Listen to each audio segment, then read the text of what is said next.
ہم کریں گے ہر مظلوم کی حمایت۔ السلام علیکم ناظرین، میں ہوں حرین فاطمہ اور آپ دیکھ رہے ہیں حمایتی نیوز HD چینل۔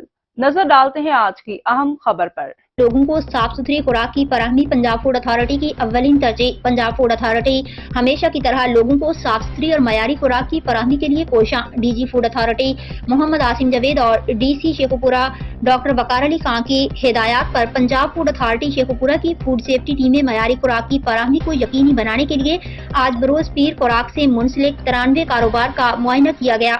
حفظان صحت کے اصولوں کی خلاف ورزی اور صفائی کے ناقص انتظامات پر 1,50,000 روپے جرمانہ کیا گیا۔ نیز متعدد فوڈ پوائنٹ سے خوراک کی کوالٹی جانچنے کے لیے نمونہ جات لے کر لیب بھجوائے گئے۔ مزید یہ کہ شہر کے مختلف جگہ پر ناکہ لگا کر 63,750 لیٹر دودھ کی کوالٹی کا جائزہ بھی لیا گیا۔ دودھ کو غیر معیاری اور دودھ کی کوالٹی کے مطابق نہ ہونے پر 730 لیٹر دودھ کو موقع پر طلب بھی کیا گیا۔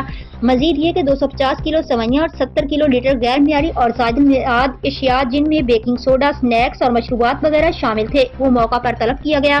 مزید برآں باقی فوڈ پوائنٹس کو اصلاحی نوٹس بھی جاری کیے گئے۔